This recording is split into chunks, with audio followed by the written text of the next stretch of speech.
कुछ स्वादिष्ट है बनाना तो playrecipes.com पे जरूर है आना। गरीब बनी आईएएस ऑफिसर। बहुत समय पहले की बात है। नागपुर नाम के शहर में एक छोटी सी बस्ती में विजय नाम का एक आदमी रहा करता था। विजय के परिवार में विजय की पत्नी कमला और बेटी सूची थी। विजय मजदूरी का काम किया करता था, लेकिन विजय अपनी बेटी को खूब पढ़ाना चाहता था। विजय दिन रात मेहनत कर पैसे कमाता था और अपनी बेटी की पढ़ाई की हर जरूरत पूरी करता था। सूची भी बहुत मेहनती और होशियार लड़की थी। सूची को घर के हालात और अपने पिता के दिन रात के मेहनत का पूरा एहसास था। सूची हर साल अपने स्कूल में फर्स्ट आती थी। अब सूची 10th में थी। सूची ने पूरे साल बोर्ड के एग्जाम की बहुत अच्छे से तैयारी की थी। अब कुछ ही दिनों में 10th के रिजल्ट आ जाते हैं। सूची पूरे जिले में फर्स्ट आती है। उस दिन विजय की खुशी का तो ठिकाना ही नहीं था। दूसरे दिन विजय बेटी सूची को साथ लेकर एक बड़े होटल में जाता है।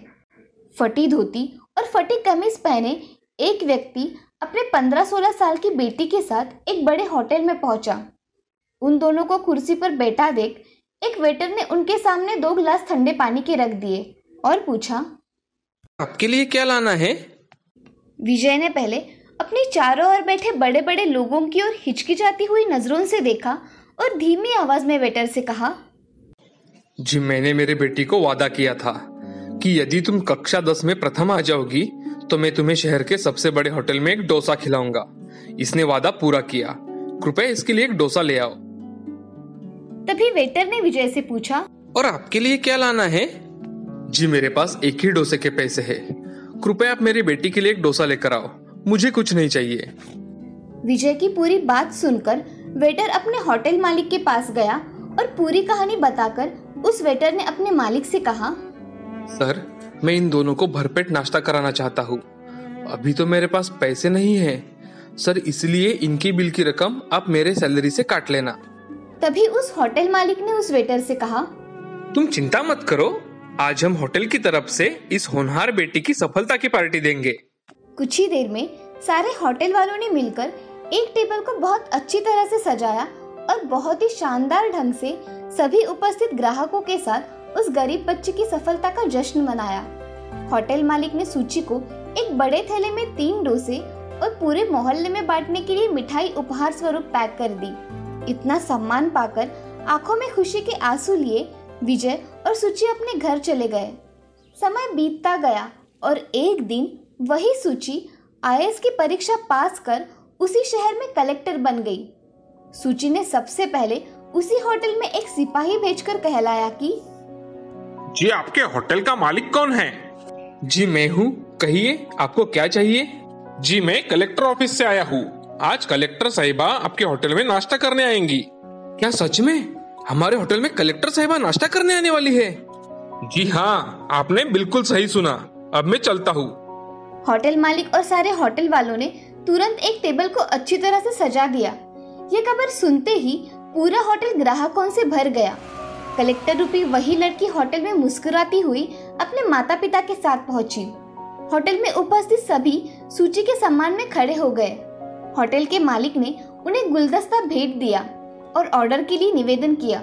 तभी सूची ने खड़े होकर होटल मालिक और उस वेटर के आगे नतमस्तक होकर कहा, शायद आप दोनों ने मुझे पहचाना नहीं। मैं वही लड़की हूँ जिसके पिता के पास दूसरा डोसा लेने के लिए पैसे नहीं थे और आप दोनों ने मानवता की सच्ची मिसाल पेश करते हुए मेरे पास होने की खुशी में एक शानदार पार्टी दी थी और मेरे पूरे मोहल्ले के लिए भी कुछ मिठाई पैक कर दी थी। आप दोनों का एहसान मैं सदैव याद रखूंगी। आज ये पार्टी मेरी तरफ से है और उपस्थित सभी ग्राहकों और होटल स्टाफ का बिल मैं दूंगी और कल आप दोनों का श्रेष्ठ नागरिक का सम्मान एक नागरिक मंच पर किया जाएगा। सभी उपस्थित लोग कलेक्टर साहिबा की ये बात सुनकर तालियां बजाने लगे। होटल मालिक और उस वेटर की आंखें भर आई कि उस लड़की ने ये सब बातें याद रखी थी। उपस्थित सारे लोगों ने बड़े खुशी से उस वेटर और होटल मालिक के उनके किए गए कार्य की प्रशंसा की। अगले दिन होटल मालिक और उनके सहकारी वेटर का बड़े ही सम्मान के साथ नागरिक मंच पर सम्मान किया गया। दोस्तों, हमें इस कहानी से ये सीख मिलती है कि हमें हमेशा किसी भी गरीब की गरीबी का मजाक बनाने के बजाय उसकी प्रतिभा का उचित सम्मान करना चाहिए। आमिर नाम के गांव में एक माधव नाम का आदमी कचौरी बेचा करता था। उसके व्यवसाय में उसकी पत्नी राधा उसका हाथ बटाती थी।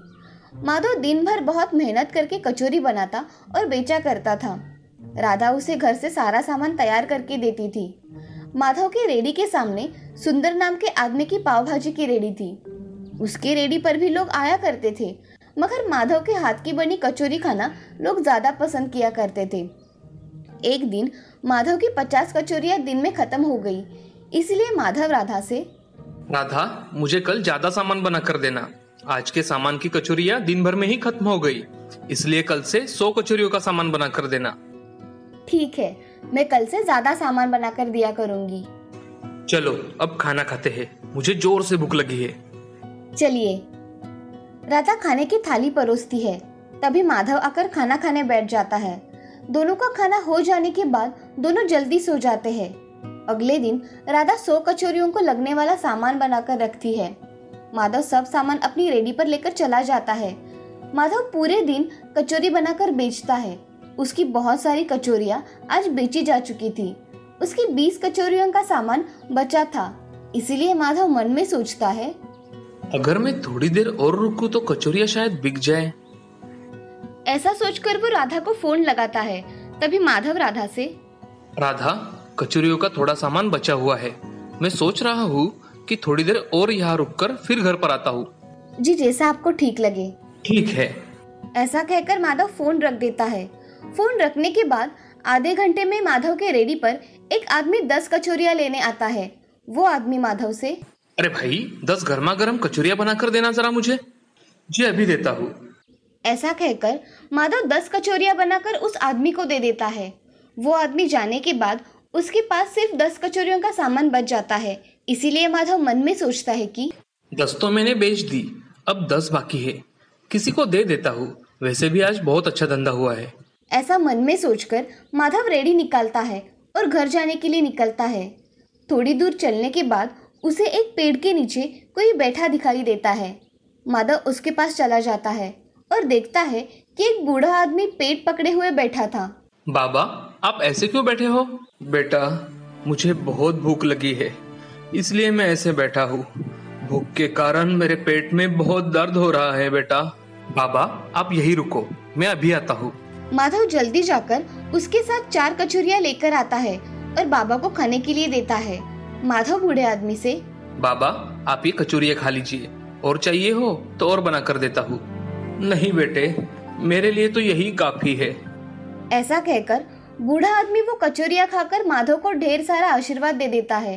तभी बूढ़ा आदमी आंखें बंद करता है और उसके हाथों में सोने के सिक्कों से भरी पोटली आ जाती है।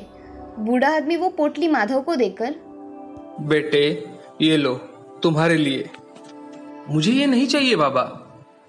बूढ़ा आदमी अब अपने असली भूत के रूप में आ जाता है और माधव से, माधव, आज इतने दिनों बाद मैंने खाना खाया। अब तक मुझे किसी ने खाना नहीं खिलाया।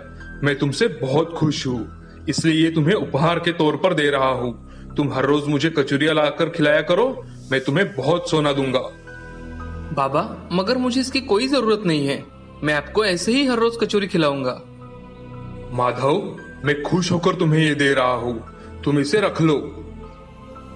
ठीक है बाबा। माधव वो पोटली लेकर भूत से, बाबा, आप मुझे यहाँ हर रोज मिलेंगे?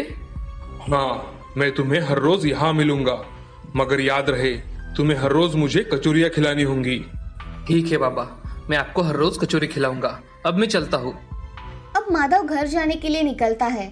माधव घर पहुंचकर अपनी पत्नी राधा से, राधा, ये लो सोने के सिक्कों की पोटली। आप ये कहाँ से लेकर आए? इसमें सच में सोना है? राधा, मुझे आज एक पेड़ के नीचे एक बूढ़ा आदमी दिखा। वो बहुत भूखा था, इसलिए मैंने उसे कचौरियां खिलाई, तो उसने मुझे ये सोने से भरी पोटली दी और उसने बताया कि वो एक भूत है। इतने दिनों से उसे किसी ने खाना नहीं खिलाया, इसलिए उसने खुश होकर मुझे ये सोने के सिक्कों की पोटली दी है और हर रोज खाना देने के लिए कहा है। आप उन्हें कचौरियां दीजिए, मगर संभल के, हमें ज्यादा सोना भी नहीं चाहिए। हाँ, मैं ध्यान रखूंगा। ऐसा कहकर माधव और राधा खाना खाकर सो जाते हैं। अब माधव अगले दिन कचौरियाँ बेचने चला जाता है। तभी उसे फिर से रात को भूत दिखाई देता है और उससे कचौरियाँ खाकर फिर से सोने की पोटली देकर चला जाता है। अब ऐसे ही दिन बीत रहे थे। माधव अब बहुत धनवान बन गया था। उसने अपना खुद का दुकान खरीद लिया था। खुद के घर को बहुत बड़ी हवेली बना दी थी। ये सब उसके पड़ोस में रेडी लगाने वाला सुंदर देख रहा था। उसे ये सब जरा अजीब लग रहा था। ये माधव अचानक कैसे इतना अमीर बन गया? इसने दुकान भी खरीद लिया और घर भी बहुत बड़ा बनाया है। पता करना पड़ेगा क्या चल रहा है इसका। अब सुंदर ने माधव पर नजर रखना शुरू कर दिया। माधव एक दिन घर जा रहा था, तभी पेड़ के नीचे भूत दिखाई दिया। माधव के साथ भूत उसके घर गया और माधव के हाथ से बनी कचौरियाँ खाने लगा। ये सब बाहर खड़ा सुंदर देख रहा था। तभी उसने देखा कि भूत ने एक सोने के सिक्कों से भरी पोटली माधव को दे दी। ये सब देख सुंदर हक्का बक्का रह गया और मन ही मन में, अच्छा तो ये बात है। ये माधव इस तरह से मालामाल हो गया है। इस भूत का कुछ ना कुछ तो इंतजाम करना ही पड़ेगा। सुंदर वहां से निकल जाता है और उसे रास्ते में वही पेड़ दिखा जो कि उस भूत की रहने की जगह थी। तभी सुंदर घर जाकर अपनी पत्नी से, सुमति सुनती हो, जरा बाहर आओ। जी कहिए, क्या हुआ? सुंदर ने अपने आंखों से देखी हुई सब बात सुमति को बता दी और सुंदर ने सुमति से कहा, सुमति मैं सोच रहा हूँ कि अगर हम उस पेड़ को ही काट डाले तो भूत वहाँ रह ही नहीं सकता और माधव को पैसे भी नहीं मिलेंगे। कैसा लगा मेरा आइडिया? विचार अच्छा है। चलिए हम अभी जाकर उस पेड़ को काट डालते हैं। वो भूत हमें कुछ करेगा नहीं ना? चलो, वो भूत हमें कुछ नहीं करेगा। ऐसा कहकर सुमति और सुंदर जहाँ भूत रहता है उस पेड़ को काट डालते हैं। तभी वहाँ भूत आ जाता है। भूत को देखकर सुंदर और सुमति बहुत डर जाते हैं और वहाँ से भागने लगते हैं। तभी भूत सुंदर से, तुमने लालच में आकर मेरा ये पेड़ काट डाला। तुम्हें पेड़ों की भी कदर नहीं है। अब देखो मैं तुम्हारा क्या हश्र करता हूँ। मुझे माफ कर दीजिए भूत जी, माफ कर दीजिए। हमें माफ कर दीजिए, हम आज के बाद ऐसा कभी नहीं करेंगे। तुम ऐसा करने के लिए अच्छे तो रहने चाहिए ना। ऐसा कहकर भूत अपने जादुई शक्तियों से उन्हें बकरी में परिवर्तित कर देता है। अब भूत बहुत हंसने लगता है और कहता है, बुरे लोगों के साथ ऐसा ही होना चाहिए। अब तुम दोनों खाने के लिए भटको और खाने की तलाश में किसी का खाना बन जाओ। ऐसा कहकर भूत दूसरे पेड़ पर चला जाता है। सुंदर और सुमति बकरी बन जाते हैं। उन्हें उनके बुरे कर्मों का फल मिल जाता है। इस कहानी से हमें ये सीख मिलती है कि जिंदगी में लालच नहीं करना चाहिए। लालच से हमेशा इंसान का नुकसान ही होता है। सुंदरपुर नाम के गांव में एक राम नाम का किसान अपनी पत्नी गीता और दोनों बच्चों के साथ रहा करता था। उसके दोनों भी बच्चे बहुत ही होशियार थे। एक का नाम था अर्जुन और दूसरे का नाम था शिवानी। अर्जुन का क्लास में हमेशा पहला नंबर आया करता था, इसीलिए उसके माता पिता बहुत खुश थे। शिवानी भी अच्छे गुणों से हमेशा पास हुआ करती थी। अब अर्जुन की 12वीं की परीक्षा हुई थी। तभी अर्जुन अपने पिता से, पिताजी मैं 12वीं के बाद डॉक्टर की पढ़ाई करना चाहता हूँ। बेटे, डॉक्टर बनने के लिए बहुत फीस लगती है। हम इतने पैसे कहाँ से जमा कर पाएंगे? पिताजी मुझे इतने अच्छे मार्क्स मिले हैं, सभी को नहीं मिलते। तुम्हारी बात तो सही है बेटे, मगर हम इतने पैसों का इंतजाम कहाँ से करेंगे? पिताजी अगर आप हमारे खेती पर थोड़ा कर्जा ले लेते तो मेरा काम हो जाता। वैसे भी जब मैं डॉक्टर बन जाऊंगा तो आपको इन सब की क्या जरूरत पड़ेगी? राम ये बात सुन दुविधा में पड़ जाता है और खेती पर साहूकार से कर्ज ले लेता है। अब उन पैसों से राम अर्जुन की एडमिशन करवा देता है। अर्जुन पढ़ाई करने में व्यस्त हो जाता है। जमीन पर कर्जा लेने के कारण राम को अब रातों को नींद नहीं आया करती थी। वो हमेशा सोच में डूबा रहता था। एक दिन गीता राम से, अजी अब ऐसा कब तक सोचते रहोगे? हमारा बेटा डॉक्टर बन जाने के बाद सारी समस्या अपने आप खत्म हो जाएगी। गीता तुम्हारी बात सही है, मगर अर्जुन ने खेती का कर्जा नहीं चुकाया तो हम क्या करेंगे? हमारी बेटी शिवानी का क्या होगा? आप ऐसा कैसे सोच सकते हैं? हमारा बेटा ऐसा कर ही नहीं सकता। आप खामखा चिंता कर रहे हैं। ये सब बातें दरवाजे के पीछे छुपी शिवानी सुन लेती है। शिवानी की पढ़ाई और अर्जुन की पढ़ाई में राम को बहुत मेहनत करनी पड़ती थी। अब ऐसे ही 5 साल बीत जाते हैं और अर्जुन की पढ़ाई पूरी हो जाती है। अब वो डॉक्टर बन जाता है। एक दिन राम अर्जुन से, बेटा अर्जुन, अब तुम डॉक्टर बन गए हो। मैं सोच रहा था खेती के ऊपर जो कर्जा लिया था उसे हम चुका देते हैं। पिताजी, आप सही कह रहे हो। जमीन का कर्जा चुका देंगे, मगर मुझे अभी थोड़ा वक्त चाहिए क्योंकि मैं मेरा अस्पताल बनवाना चाहता हूँ। ठीक है बेटे, अब मैं फोन रखता हूँ। जी पिताजी। ऐसा कहकर अर्जुन फोन रख देता है और राम गहरी सोच में डूब जाता है। ये सब बातें शिवानी सुन लेती है, इसीलिए वो मन ही मन कुछ काम करने का ठान लेती है। शिवानी अगले दिन घर से बाहर निकल जाती है। तभी उसकी नज़र एक बूढ़ी औरत पर पड़ जाती है। वो बूढ़ी औरत के पास जाकर देखती है तो उस बूढ़ी औरत को दिखाई भी नहीं दे रहा था। फिर भी उसके कपड़े सीने की चाह देखकर शिवानी उस बूढ़ी औरत से, दादी लाओ, मैं सुई में धागा लगा देती हूँ। धन्यवाद बेटी। शिवानी, यहाँ कैसे आना हुआ? दादी, मैं यहाँ से जा रही थी, आपको देखा तो आपकी मदद करने चली आई। क्या हुआ है शिवानी? बड़ी चिंता में दिखाई दे रही हो। दादी, मुझे खुद से कुछ काम करना है और अपने बाबा की मदद करनी है। बूढ़ी औरत थोड़ा सोचकर शिवानी से कहती है, शिवानी, क्या तुम्हें सिलाई आती है? नहीं दादी, मुझे सिलाई नहीं आती और मेरे पास सिलाई मशीन भी तो नहीं है। अरे शिवानी, इसमें कौन सी बड़ी बात है? तुम्हें मैं सिलाई सिखा दूंगी और ये मेरी सिलाई मशीन तुम लेकर जाओ। अब मुझसे पहले जैसा काम भी नहीं होता, मगर मेरे पास आपको देने के लिए पैसे भी नहीं है। शिवानी, तुम जब कमाने लगोगी ना तो मुझे मेरे पैसे लाकर देना। अब तुम मेरे पास रोज सिलाई सीखने आना, मैं तुम्हें सिलाई सिखा दूंगी। जी दादी। ऐसा कहकर शिवानी अपने घर चली जाती है। बूढ़ी औरत मन में सोचती है, मैंने शिवानी को मशीन देने का सही निर्णय लिया है। उसे तो ये पता भी नहीं कि ये मशीन जादुई है। उसे जल्द ही पता चल जाएगा तो उसके सारे दुख दूर हो जाएंगे। शिवानी घर आकर अपना काम करने लगती है। अब अगले दिन शिवानी बूढ़ी दादी के यहाँ सिलाई का काम सीखने चली जाती है। दादी उसे सब काम निपुणता से सिखाती है। उसकी काम करने की चाह देख बूढ़ी दादी खुश हो जाती है। 8 दिनों बाद शिवानी सिलाई मशीन लेकर अपने घर चली जाती है। घर जाकर शिवानी भी ड्रेस सिलाती है। तभी उसके पास उसकी पड़ोसी कमला आ जाती है। कमला गीता से, अरे गीता, तुम्हारी शिवानी कपड़े सिलाती है क्या? हाँ, उसने अभी अभी सिलाई करना सीखा है। वो बहुत अच्छे कपड़े सिलाती है। मुझे भी एक ड्रेस सिलाना था मेरी बेटी के लिए। क्या शिवानी सिला देगी? हाँ देगी ना। आप उसके नाप का एक ड्रेस शिवानी को दे दीजिए, शिवानी सिलवा देगी। ठीक है। ऐसा कहकर कमला अपने घर चली जाती है। वो अपने बच्ची का ड्रेस लेकर शिवानी को दे देती है और शिवानी से, इस कपड़े का बहुत अच्छा ड्रेस बनाना, मेरी बेटी परी लगनी चाहिए। जी। ऐसा कहकर शिवानी उस ड्रेस को काटकर अच्छी तरह से ड्रेस बनाती है। वो ड्रेस इतना अच्छा बनता है कि उसकी सहेलियां भी उससे ड्रेस सिलाने के लिए आ जाती है। अब कुछ ही दिनों में शिवानी बहुत अच्छे से ड्रेस सिलने लगी थी। अब उसके पास थोड़े बहुत पैसे जमा हो जाते हैं।